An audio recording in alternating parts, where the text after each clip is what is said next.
Hello. Hello, welcome. How are you all doing? It's been a beautiful afternoon, yes?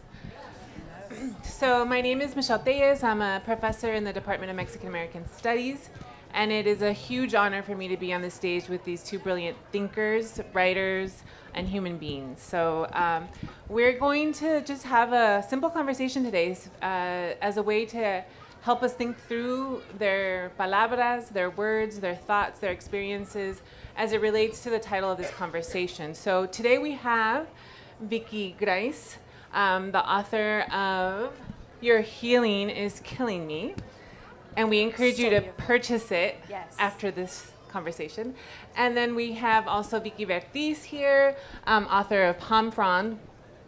With its throat cut. With its throat cut. Such a chola title. Like, I'm a chola title.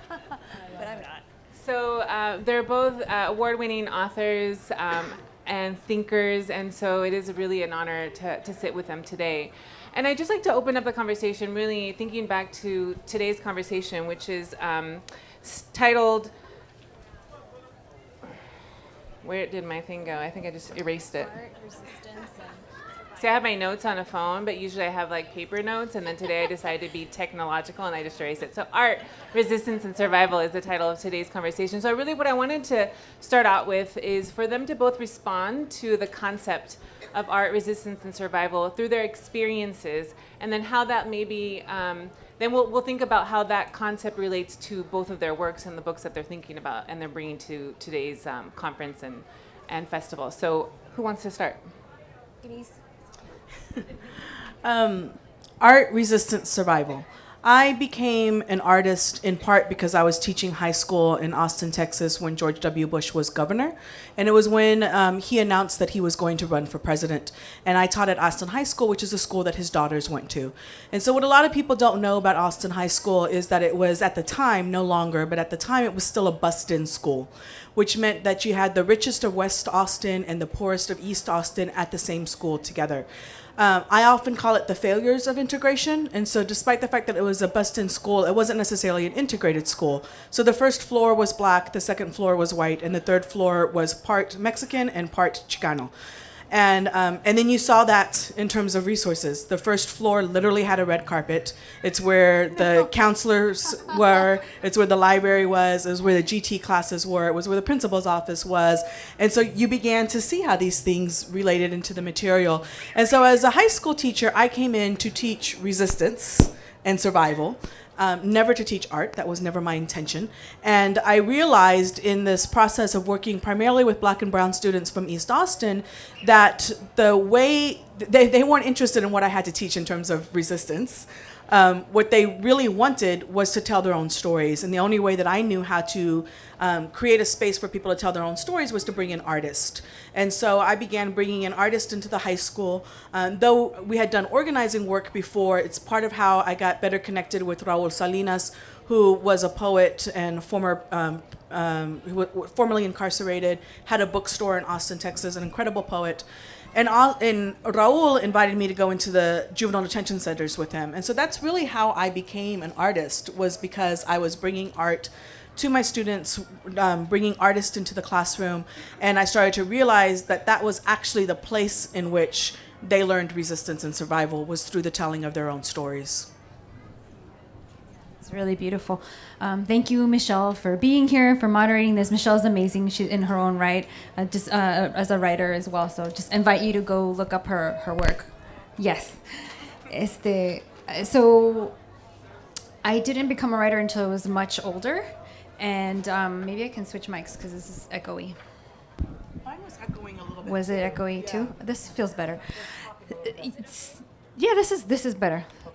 So I didn't become a writer until I was much older, and it was through writing down stories. Hi, TC.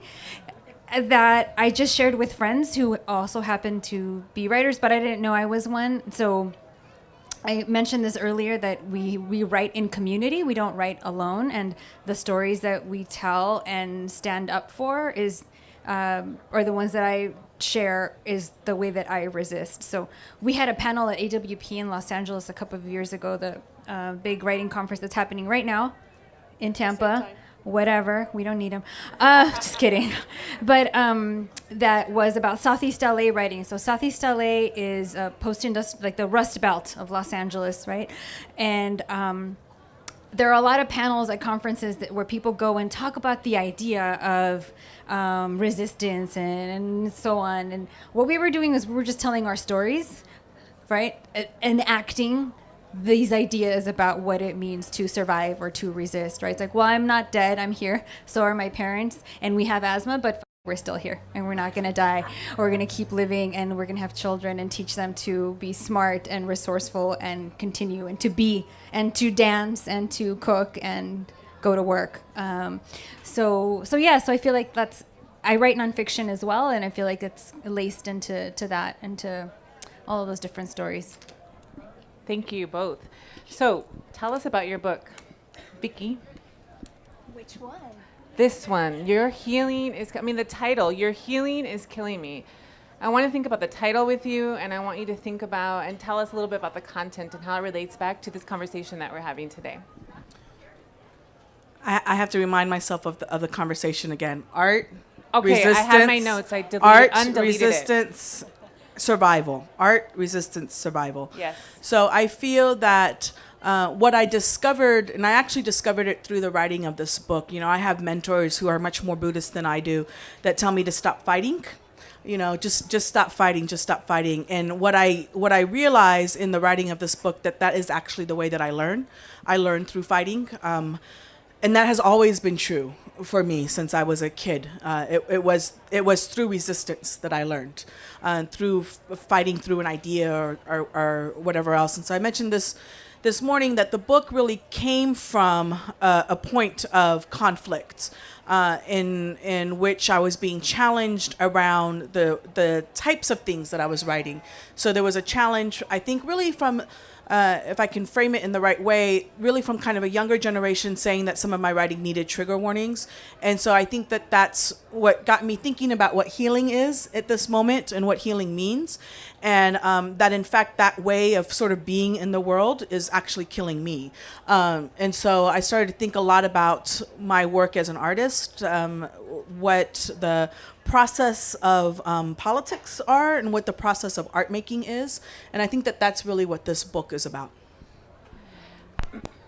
Do you mind if I respond back to Vickie really quick, and then we'll come and then we spend more time a little bit. So just thinking about that, as I was reading Vickie's Grise's book, I had to stop reading on page 39.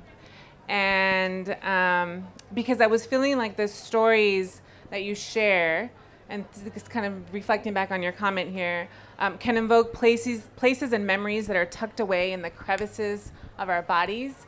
And if you're not prepared when they resurface, you're not prepared, right? And so in some ways I texted Vickie because I was at page 39 and I was trying to get food down here in the corner because I was in between classes. And I said I had to stop reading, right? And I needed a timeout, is what I said. And so then when I came back to it, I was more prepared.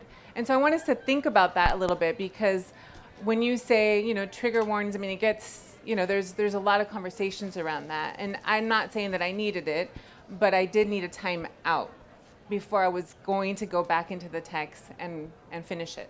Do you want to talk about that? Yeah, I think that that's absolutely true. I needed some timeouts when I was writing it, and I needed some timeouts when I performed it. Unfortunately, when you're performing it, you can't take them. But I do believe that there's a way, I talk about this a lot with the women that I work with in prison, that there is a way that our bodies store memory. And that never goes away. Mm-mm. That never goes away. I have memories inside my body that I can't even begin to articulate where they come from, but I feel it, I know it, I understand it. And so when I teach writing workshops, one of the things that I teach in terms of agreements, we always start with a set of agreements, sort of the way that I was taught. Like, what do we agree to as we work together? And one of the agreements is being responsible for your own actions and your own emotions. And I think that, to me, that means that we might have to take the time out. It means that we might have to, whatever those things are, I can't predict what that is for you. And I can't also predict what it is that's going to trigger you. But I know that as a writer, and I said this earlier today too, I feel like, and if anybody was here earlier, I feel like you're getting a repeat. But as a writer, I feel like I live in the trigger. That's the work. The work is going to the places that are difficult, that are hard, that we don't understand, that we don't have the answers to, and writing through that. I feel like that's the work. Thank you. So when we come back to your book, and tell us about your work and your book and how maybe it relates back to the conversation, the specific text. Yes. So Palm Frond with its throat cut, the title is from a photograph from Dani Jauregui and the catalog phantom sightings art after the Chicano movement. And Celia Herrera Rodriguez, who is a visual artist and a performance artist, when she and I heard the name of that title, we were at CCA together in Oakland, and she was like, "Oh, it's over? The Chicano movement's over? Oh, nobody told me."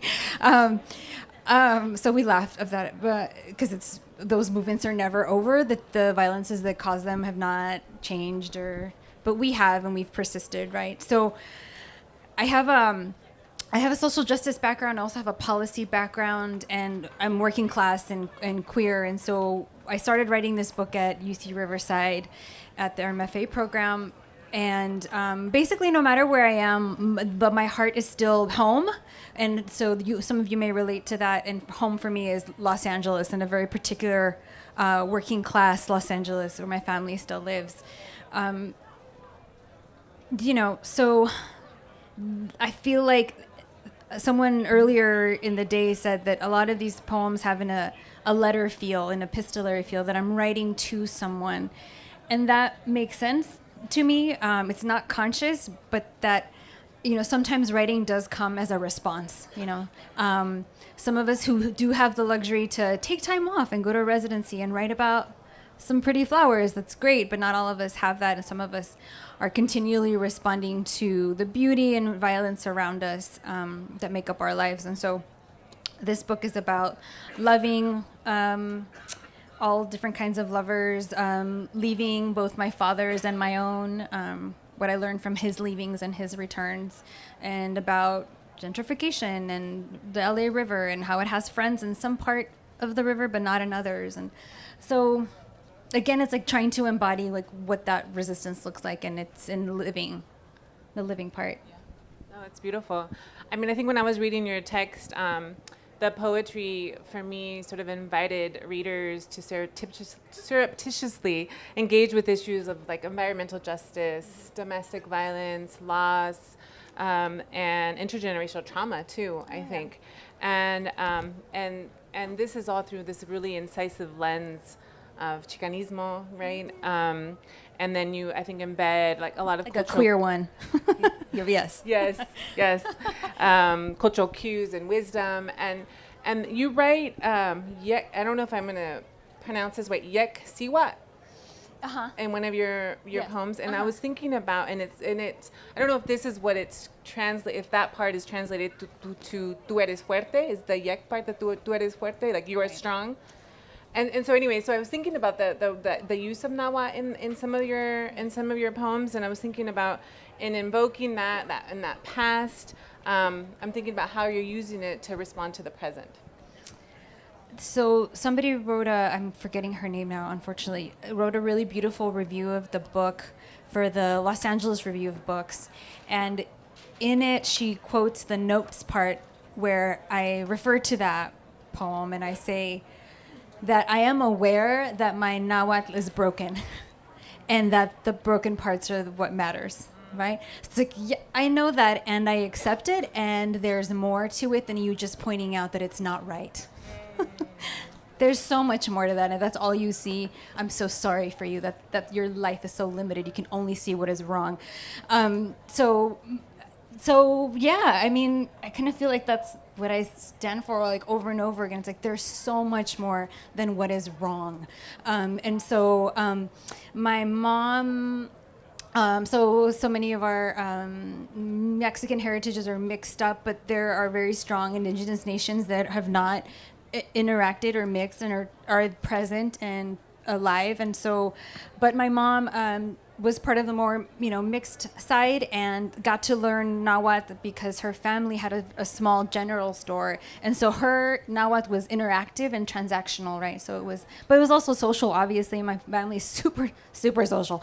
And until I met them in like 94, I was like, oh, this is why I like to dance, because these people are crazy. And they're also crazy, so it's like, oh well. But so I've picked up some Nahuatl from her, and then of course have pieced it together with what I want to say. And that story, in particular, that poem, is about a friend who had been sexually assaulted in high school, and I had a very fraught relationship with her because she had wanted to beat me up not just like a year before, right? So I was like, there's so many things on top of other things, and I'm just trying to survive, and so was she, and probably so was that stupid boy, right? But it's like, oh, we're just inflicting these things on each other over and over again. So siwat means woman or female, right? And then I think yak means strong, but I could be wrong because my Nahuatl is broken, and that's okay. Thank you. So I think also in both texts, you both in some ways invoke education, right? And so for Vickie Grise, it's about really recognizing that the institution doesn't hold the answers to our freedom and our liberation, right? And for Vértiz, one of the most beautiful lines that you wrote was in response to, it's like the poem called How Can You Live? And it's in response to Iguala, or it's a poem dedicated to Iguala and to Ferguson. And you ask, what injuries does education breathe, right? And so, and then Vickie, in that same Grise talks about the project of the university has always been in the interest of the state. And then you ask, well, so, what is safe? No space is safe until we develop the tools to defend ourselves from what puts us at harm. So anyway, and here we are, at the Tucson Festival of Books. We're sitting on a university campus. We're having these difficult conversations. And I just want to have you both respond to how we see the space of education as a one of transformation or liberation. I write about my father in this book, and it's the first time that I've written about my father. I think that part of the reason why it's the first time I've written about him is because I didn't realize how much that would invoke. And so I think that if you talk about moments that for me that were very difficult, writing about my father was very difficult. As a kid, though, it was my father that taught me how to dream. And when I say that, it was a very deliberate teaching. So he taught me creativity. He taught me how to dream. He taught me books. I learned to read. Before I went to elementary school, I knew how to read and write. And that was something that was really important to my father, that I know how to read and write before I go to elementary school. And it was a good thing that he had taught me how to read and write, because they tried to fail me in kindergarten. And one of his comments was, if I sent my daughter to you reading and writing, then I'm not quite sure what you did in the process that now you want to fail her. But it had to do with all sorts of other things. I grew up in Texas. There was a lot of racism. There was a lot of other things that were going on. And so I think that for me, in terms of learning, is I never attached learning to an institution. My father, who doesn't have a high school education, read the newspaper every single day. We had conversations at the kitchen table. It was one of the few things that was regular. It was, that was a ritual, that we sat down at the kitchen table, that we ate food together, that we talked about what was happening in the world. And that was something that was very important to my father. The first time I complained about my mother picking me up late, because my mom is notoriously late to everything, and said, I was just sitting there with nothing to do, my father looked at me and said, why didn't you have a book? Like, you should have had a book, you should have been reading. And so I do think that for me, and then as I grew up in later years, study became something that was incredibly important. And again, study wasn't necessarily attached to the university. So that when I was an undergrad, we had study groups. If we were doing organizing work, we were also reading together. And we weren't just reading about the campaign that we were working on or the very specific movement that we were in. We were also reading about how it related to other things. And so for me, reading, books, education has always been a liberatory practice, which is different than, I think, an institution and what an institution asks us to do in our relationship to that institution. So the book project I'm working on right now is about who gets to be smart and why. And I studied with Fred Moten, who gave this amazing lecture or talk with Angela Davis at UC Riverside when I was there. And their talk was supposed to be in this tiny room, and this huge amount of students, of course, showed up, and they're like, "That's Angela Davis and Fred Moten. Like, why the is this not in a huge auditorium?" And the younger people started chanting and being like, "Bring them out." I was like, "This is the best. This is why I'm in school. Like, this is what school is for, right?" So what Fred would say is that the university is only good for looting and taking the resources there to repurpose to other ways, right? But what looting also means is that there's what is it? Oh, so the opening of my book starts with something he said at that talk, which is that he likens going to college with going upstate to jail, right? He's like, why is it that you have to go upstate or downstate just to think about some things? Why is that? Why is university? But knowledge is not should not be sequestered at the university, and it's just not, right? Our home knowledges are so valuable, right? Like what we learned at home to do and not to do, right? Those things come with us. And I know so many rich people with no common sense, right? I went to a very rich liberal arts college where people wore the most disgusting chanclas, but they were like supposed to be like the elite of the university. I was like, what is this? No te vestiste, like what? Arréglate, like figure it out. Which I understand has some like colonial undertones, but that's also aesthetics. There's also like working class aesthetics that I grew up with about how you show up to something and how you want to be experienced. So that book is all about valuing that. My parents' fourth grade educations, the way that they have broken Nahuatl, and then also the way that it turned me into a judgmental as an A student, feeling like I knew things, that I was special when you're not. You just like to behave the way the teacher wants you to. That's one way of being, but it's not the only one. But we reward it again and again and again, right? I think these are really great, like critiques of the institution, and so. Oh, I love school. Be clear. So then. Be clear. So do you want me to say more about that? Well, what I want to say, I want us to think about how stickers, certificates, honorarium. I went to schools with a lot of money because I was like, gold stars. Do you still like gold redistribute the resources to me and my family. How do you do this work outside of the institution? And I mean, like, how does this writing land, in the places that it's most needed, so that people can heal and survive, and think through this art form as their liberation? But people are doing that despite my poems. Yeah. It has like nothing to do with them. Like, esta Silvia Rivera didn't have my poems. She, had her own amazing movement and has helped me, right? So people without resources are the ones who are doing the dirty work for the rest of us who get to sit down and write poems about it, which is not to say my life isn't harder, that I'm not traumatized. We all are. This is a very difficult world, and it's also very beautiful, and I owe everything to all those people who have worked that hard and sacrificed their lives for me to be here.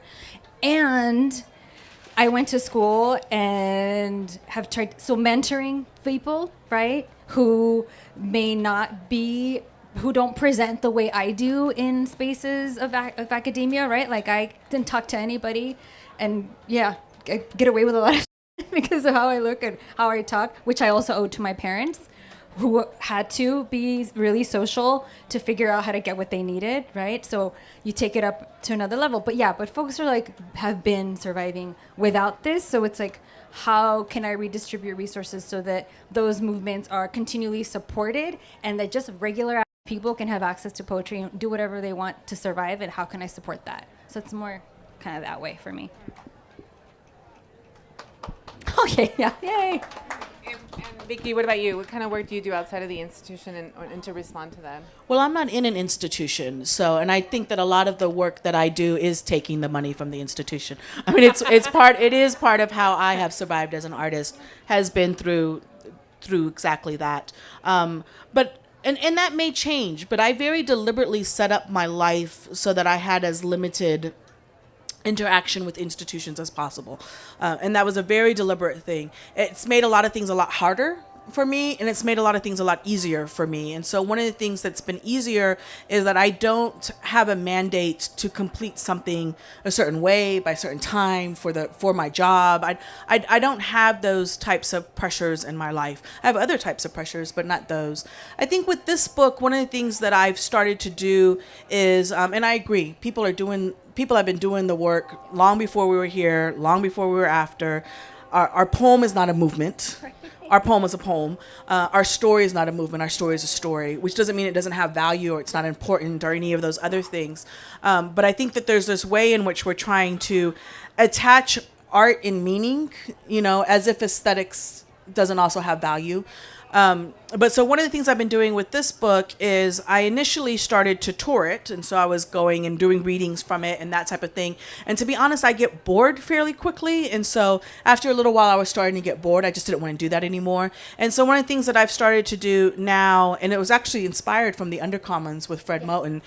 We were reading the Undercommons as a group publicly in a public space. We asked the guy at the restaurant to tear off the butcher paper that they used for the tables. And we sat it down on our table. And we're taking notes and talking about it. And somebody in our group said, I really want to learn more about manifestos. And I said, if that's what you want to learn, then that's the class you should teach. And if you teach that class, I'll go to it. And so they started teaching these manifesto writing workshops. And I've started doing manifesto writing workshops called This Is a Manifesto. And I've done them in working class neighborhoods. I did one in the prison recently. And so I've been doing that a lot more, and I'm kind of interested in that. From that group that we were working on, one of the things that we're going to do is to take the writings that we did, which is over 4 months of workshops, and we're actually going to do an exhibit with them, because we have a friend in the Bronx who has lived in the Bronx for generations. And one of the things that she's done within her space, I keep on telling her that she's liberated the domestic space. So she's basically taken out all of her furniture from her house and just has furniture in her bedroom. And she uses the living room as an artist-run space that she has exhibits, parties, gatherings, salons in that venue. It's called AAA 3A because it's Alexander Avenue Apartment 3A. So AAA 3A, you can look that up too. And so we're going to do an exhibit called This Is a Manifesto. And part of what we're also doing is exhibiting books that have sort of changed our lives, that have been important to us, and opening it up as a free bookstore. So people are going to be able to take books from that space. So that's an example. And I realized I didn't give you examples of what it is that I'm doing. So I have a day job, which is working at a Promise neighborhood initiative that is strengths-based and community-led, which for them literally means that 4 years ago they talked to 4,000 residents in the Pico Aliso neighborhood of Boyle Heights, which is its own neighborhood, and said, what do you want to work on together? And they said early education, immigration, and building our schools to be safe and places where students could decide if they want a career, if they want college, or if they want both, and that they can be safe there and healthy, right? So I just joined that job recently. And so in the work that I do with the staff that I support and the residents who work there as promotoras or community leaders, like I'm constantly being mindful of all of the different strengths and power in the room, and like not being the entitled from back in the day who got all A's and was like, I'm smarter than everyone. And because that really served me, right? I was like, yes, stickers, yes, recognition.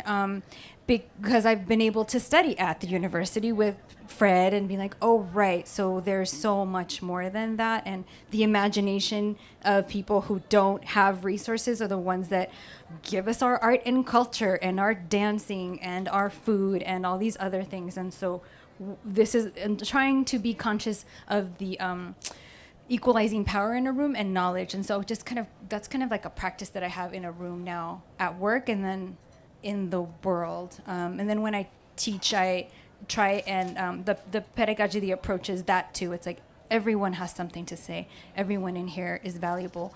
So let's say what we need to continue. So. Yeah, that's great. I'm thinking about a quote by Huey Newton when he says, all I really wanted to do was sit around and write and read poetry, right? But then the conditions of his life and the conditions of his brothers and sisters compelled him, right, to join the Black Panthers and to work in that way, right? And so I often think about that because at the end of the day, ultimately, what do we really want, right? And how do we dream, And so I think that's part of the conversation that you're all thinking about too. And one of Vickie Grise's quotes in her book, she says, writing liberates us from confinement. So it's my attempt to liberate myself from confinement. There you go. And so let's talk about that, how, in what ways do you attempt to liberate yourselves from confinement through your writing? Yeah, I love that quote, that all I wanted to do. I think that, when I mentioned that, I feel that, and I do feel like this is a place of extreme privilege. I feel like I live in a place of extreme privilege in the sense that I have worked to create. I think there was a moment, I think this is it. There was a moment in which I looked at my working class father, who was an airplane mechanic, and I was a middle school teacher on the south side of San Antonio, and I said, I'm going to give up my career to be an artist. And this makes me emotional. And it was one of the first times that my father wasn't about the dream, when he was like, you're 30 years old and you're going to give up a career to be an artist. And do you know what that means? And you're going to give up a career to be an artist, and you're going to go to an art school in California that is incredibly expensive. So not only are you going to give up a career to be an artist, but you're going to go to school and leave with an incredible amount of debt. And then what are you going to do? And do you know how many people make it as artists? And do you want to do television? I don't want to do television. That's the only place you're going to get money, and you know how many people make it. So those moments when as a 30-year-old woman saying that I was going to give up a career was a very difficult thing for my father to understand. And one of the things that he told me that I really carried with me when he finally was kind of at the resolve, like, regardless of what I say, this is the thing that she's going to do, is he said, Virginia, I never had big dreams, which I don't necessarily think was true, but this is the thing that he said. I never had big dreams because people with big dreams end up with big disappointments. And that was a line that I used actually in my first play that I wrote, Blue. It was a line of one of the characters. I never had big dreams because people that end up have big dreams end with big disappointments. And I think that was the moment that I decided that I was going to live in dreams. And I think that it's a place of incredible privilege. I think that I've been very deliberate about it. I think it's made my life a lot harder for a lot of reasons. But I feel like it was the moment in which I realized that, and I told my father you have actually given me everything that at 30 years old I can make this decision. That I have a career that I could come back to if this doesn't work out. There's all sorts of decisions that I'm capable of making because of what you've put down in front of me, right?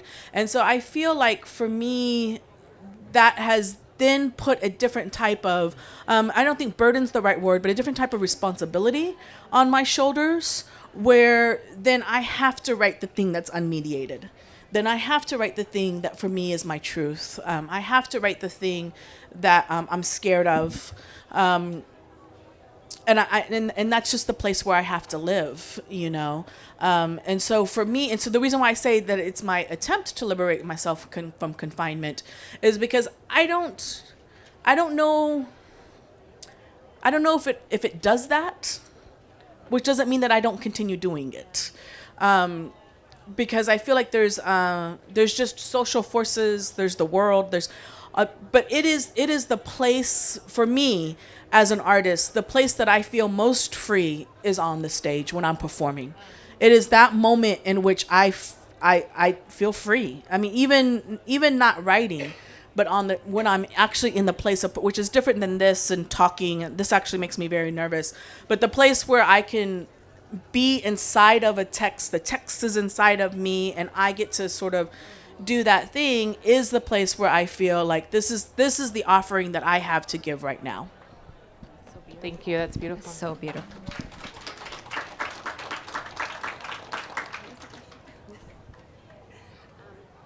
So how does writing, serve as a place for you? Yes. Okay, go. To not be confined. So Juan Felipe Herrera, who's our poet laureate the last few years, got to study with him, and he, if you've ever been around him, he's like in the flow all the time. He's not thinking, right? Which is like, it makes me think of meditation, right? How to return to the breath, like there's freedom in having a space between your thoughts and your action or reaction, right? And that's freedom, right? That there is the awareness is freedom. And so he practices parts of Buddhism too. So I've always, since I've met him, I've tried to, in those spaces where I try not to think as much as possible, especially when trying to write. And the poetry lends itself more to that practice because you can just be, write down whatever's coming and whatever gate is a little open or a little ajar, maybe not fully open. And then just kind of be in that flow for a little bit. But for a lot of us who grew up with a lot of responsibility, it's hard to get to that place. So I have to trick myself into that and like go dancing and like, or just like wash the dish and try not to think, or like pet my dog, or just not, be in, my responsible mode, which has gotten me through my life and has gotten me a lot of really beautiful things. And so, what is it, that there's an end to suffering? And so trying to write toward that. So I have nothing more to say, but I really, really, really want you all to respond to these brilliant thinkers. So we have a mic that will be available for someone who might need it. And we're going to open up the conversation. I want to say one more thing about freedom, too, is that I feel like, and it is a practice that I am committed to, so that I feel that at this moment, if I want to learn about freedom, the place to actually learn about that for me at this moment is in our jails, or in places of unfreedom. And I feel like it's been part of why, like, I've shifted my practice a little bit. So a lot of the work that I'm doing is in prisons, because there's something that I work with women. There's something that the women have to teach us about freedom that are incarcerated. Thank you. Yes. We're just going to keep like passing the phone back and forth. You all aren't going to get to talk. No, sorry. So my cousin, one of my, this wonderful half cousin I have, was in a high security state prison in Northern California in solitary for 12 years. But then also, again, and then I've been in, so when he was in solitary and has been in jail since I think for the last 22 years, we've both had equal educations. He knows things that no one else knows otherwise, right? So he knows who Chiang Kai-shek is, and I didn't know who that was until I started dating someone who's Taiwanese. I was like, oh, So my cousin has had his reading, that's his reading life, has been jail, right? And my reading life has been school. And in some ways, I'm glad he was there because he's still alive. He might not have been otherwise, right? As dangerous as that place is, like he used all his home knowledge to survive, right?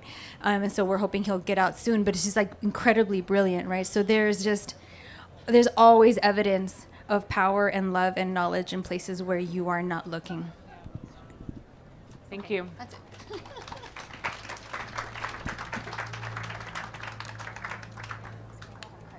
Thank you. Oh, snap. Thank you so much. And before I say anything, I just want to thank the Tohono O'odham people on whose land we're gathered today as the caretakers of this land. Yes, thank you. And my question is, wondering if you could kind of speak to how you negotiate, like when you're considering who would be feeling your work and reading your work, in terms of not compromising the integrity of like the truth of the experiences that you're like showing and representing and kind of fighting with, and speaking to audiences who are like those orchestrating the violence that like we're fighting against, and that, if you could just speak to that, please. I'm going to keep quoting Fred. And by the way, thank you for reminding us where we are and what land we are on. Thank you. So I'm going to keep quoting Fred. We would, in one of the seminars we had with him, students, we would get into these arguments about appropriation of Black culture and art, and Fred would be like, there's good stuff in there, and that's why people keep coming back to it. and acts, and what I've interpreted from his writings, what he has taught me is that that freedom is being what I understand that he's trying to tell me about blackness is that it is nothingness and therefore everything, and therefore not takeable, and therefore not sellable, and that even in the hold of the slave ships there was joy, and beyond suffering there is joy, and there are good things in there. That doesn't mean that I don't hate that one PBS guy who makes Mexican food and has restaurants. Like, I hate his guts, right?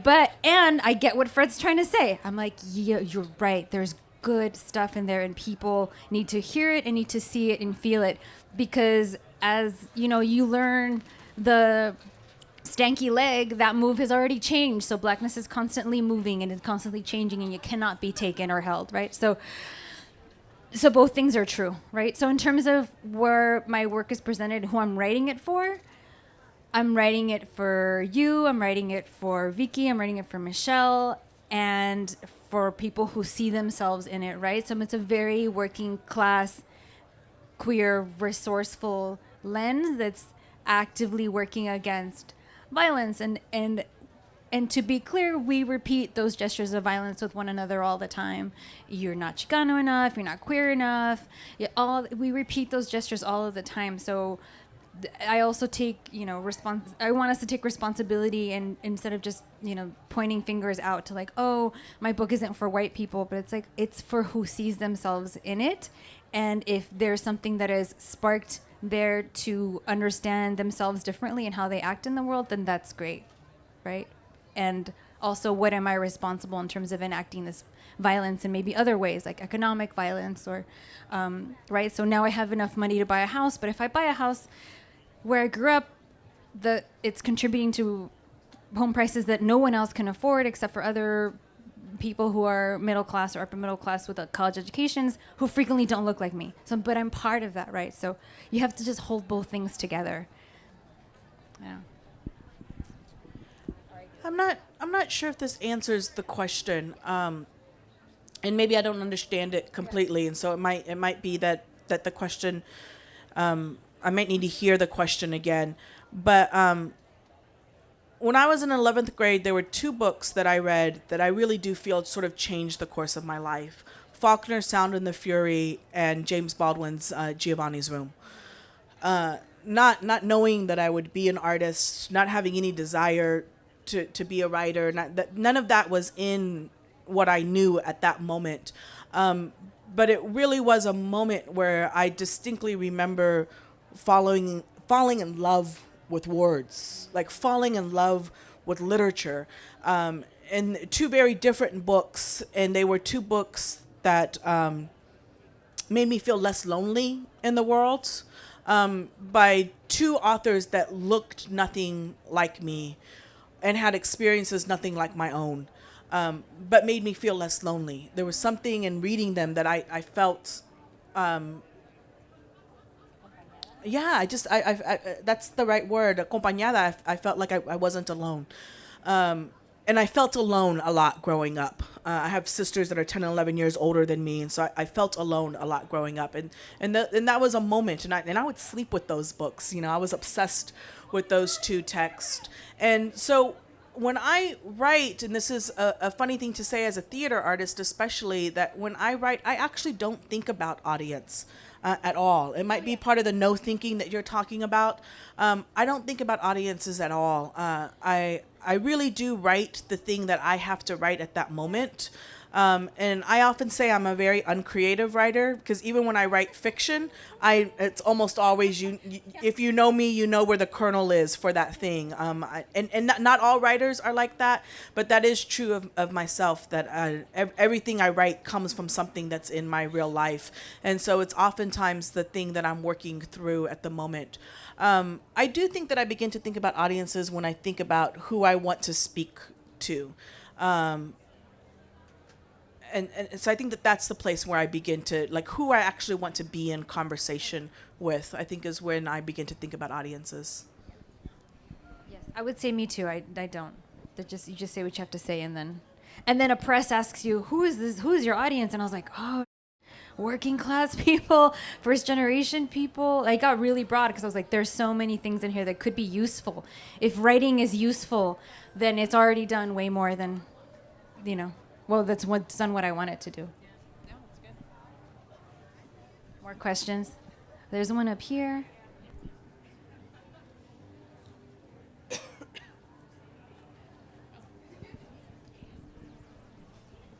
Hi. So when talking about healing and trauma, how do you navigate listening and taking on other people's stories while simultaneously like dealing with your own? Make sense? Oh yeah. Okay.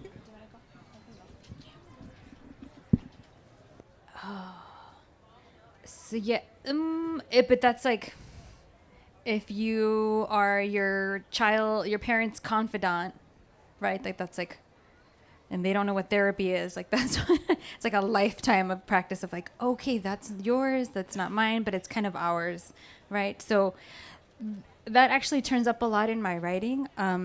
If we want to talk about it, like technically, I can tell you literally like how I deal with it, like physically, and like in therapy, I have understood this about myself and this other stuff, because those wounds don't go away, or those primary shapers. So there's just another facet of like, this is my mom telling me stories I don't want to hear again. Where am I in that circle of this time, or in that cycle, of that difficulty of not being able to help her, or it not being my job to help her, right? So that's kind of where I am now. I'm like, it wasn't my job to fix things for people, because people can fix things for themselves. Like going back to like, oh, art is helping other people. Like, is it? Or like, yeah, it can.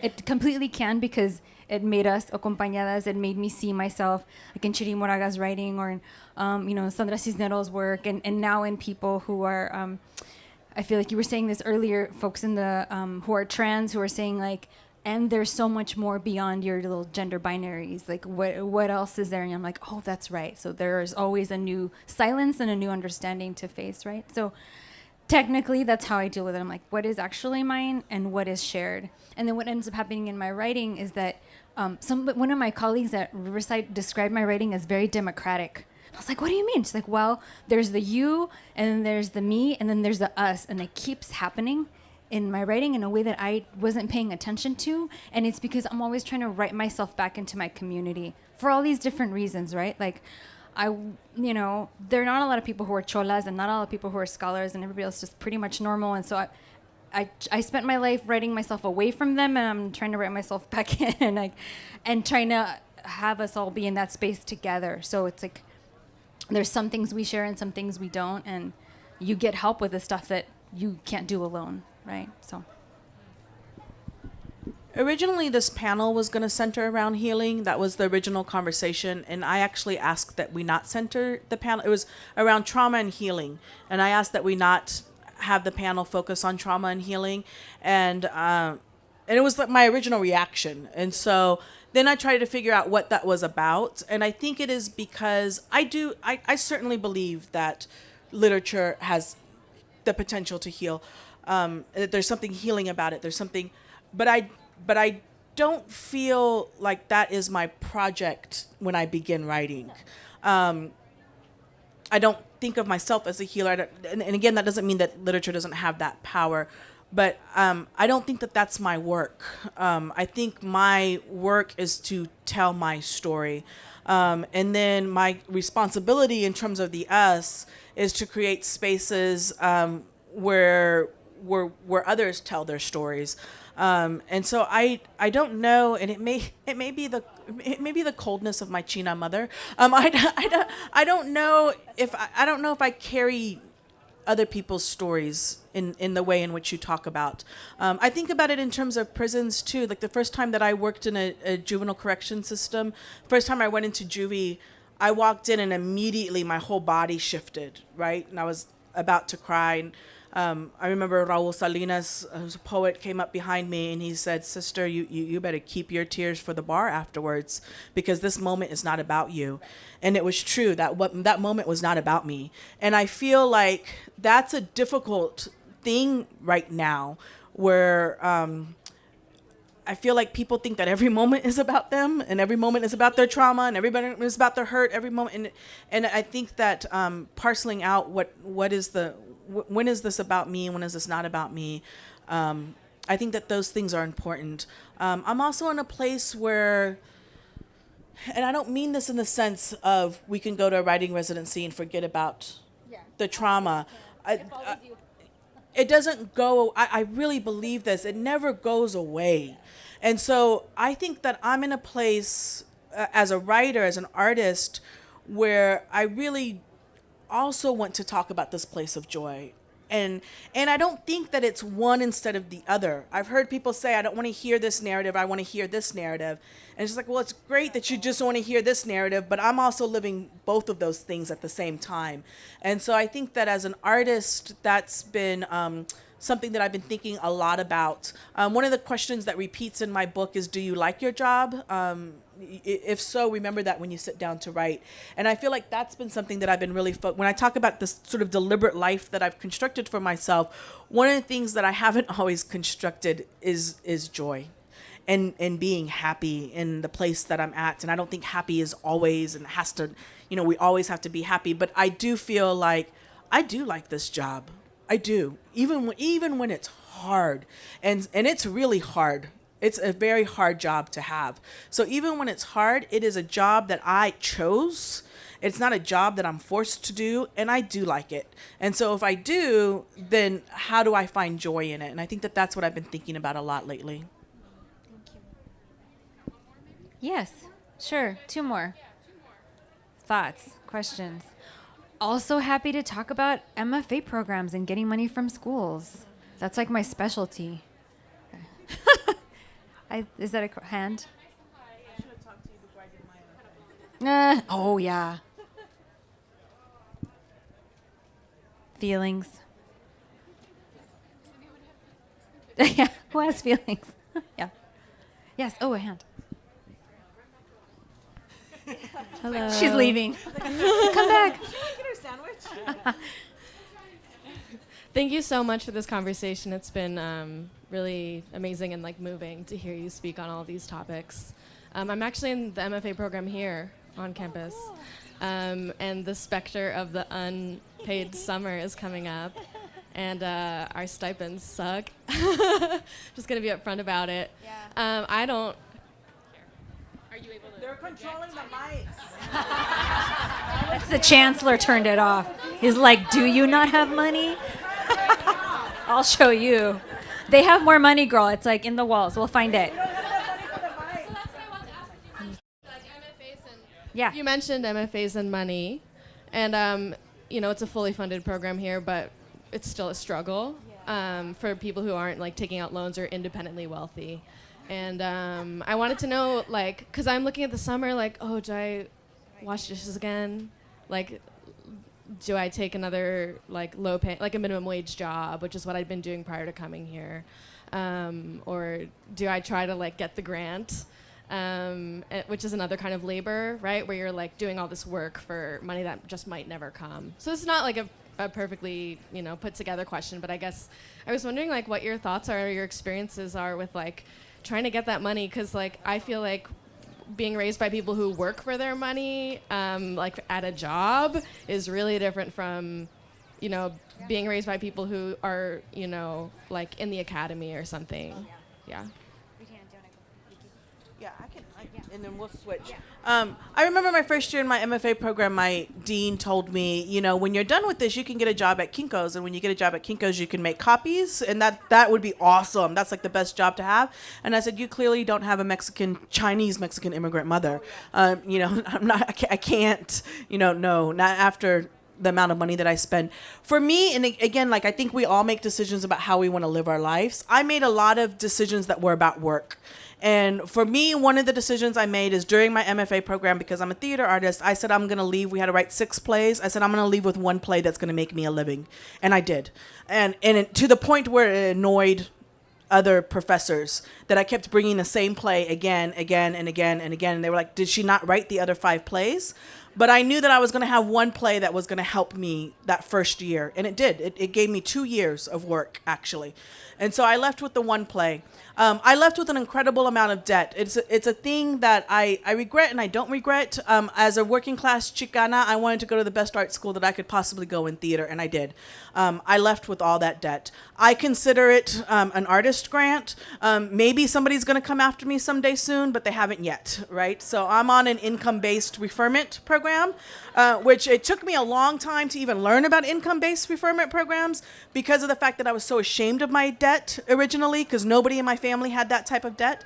And so once I named it and said it, then I was able to kind of figure out how to handle it. So it's not a thing that actually stresses me out every day. I made a couple of decisions about how I was going to live my life. And so for me, I made myself unattached to things. Literally, I could put everything in my car at the time. And the idea was that because I could do that, I made myself mobile to work in different places. And so anytime opportunities came for work, I was able to work. So if somebody called me and said, can you come to Los Angeles when I was living in Minneapolis for $250 to write a piece for a dance theater piece I'm choreographing, I was able to get on a plane and go to Los Angeles. That's the way that I set up my life. I don't have children. And that is both because of my art. I'm not saying that you can't make art and have children, but it's a choice that I made, was not to have children, both because of my art and also because of my own personal relationships to children. So I don't have children. I don't have to worry about raising a family. I've made my attachment to things. I'm not attached to things. I made myself very mobile. But as I get older, that's changing. So now it's, 12 years of making my life as a professional artist. That is what I do. That is how I make a living. And in this next turn of my life, there's going to be a shift where I'm no longer asking myself the question, how do I make a living off of my art? But how I make a living that's going to support my art.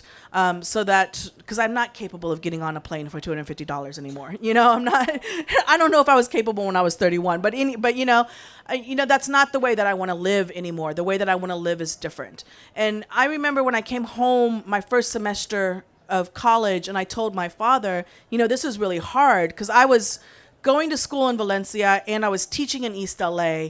And I had a job on campus, and CalArts was terrible. I went to CalArts. CalArts was terrible about helping out students. People that go to CalArts have their families' names on buildings. And so there was very little resources for us. And I came home and I told my father, this is really hard. And he said, you don't think that it was hard for me to raise a family?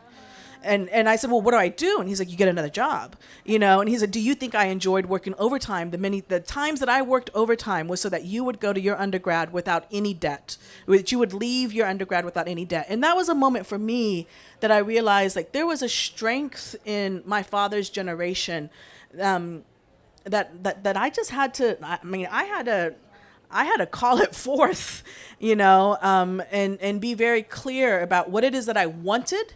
And what I was prepared to sacrifice for the thing that I wanted, and what I wasn't prepared to sacrifice. So that's changing for me now. What I'm prepared to sacrifice isn't the same thing anymore. Yeah.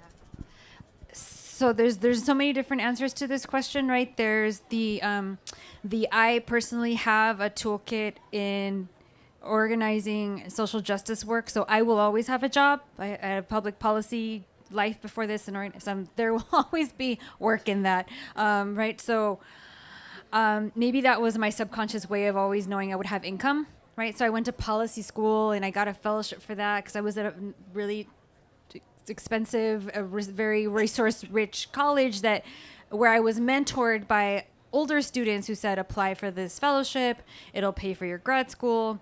And then many years later, they paid off my undergraduate loans, which still makes me cry to this day. I'm like, oh my God. So your peers are an incredible resource, right? So they will probably know where the money is if you don't yet know. And I'm surprised they haven't told you because somebody should have told you already. So there's that. There's the concept of there's what you need in the world is always out there. And some schools have it and some schools don't, right? And then there's the hustle, right? Of well, you just piece it together and you make it work. You have a lot of skills, I'm sure. One thing I would say is like, what other departments can you go to and squeeze some money from, right? Maybe there's some fellowship. I don't know. There's a teacher. Can you write a letter to the dean and propose that you're going to go to this residency and you're going to represent, or this conference, you're going to represent the school and you're going to bring, like, there's so many ways to go and find money. But if people don't tell you, it's going to be hard to find. And the people who already have the money just assume that everybody knows where it is. But the resources are out there. And also you sometimes you just have to get several jobs.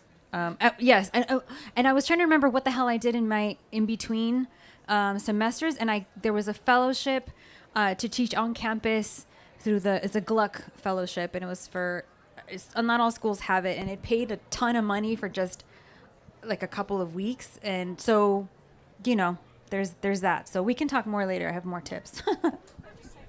If I could say one thing quickly, I think that the trick for this work is that you work it and don't let it work you. Right. And so even like when you talk about the unpaid labor of doing grants, anytime I sit down to do a grant, what I am doing is not applying for that grant. What I am doing is clarifying my vision for what it is that I want to do. Because there's 600 other people applying for that same grant. And so if I see it if I see it in terms of how they want me to see it, I think it'll make me a little bit crazy. And so I think the trick is to work it and not let it work you. Yes. We are out of time. Yay, thank you everyone. Thank you so much for coming.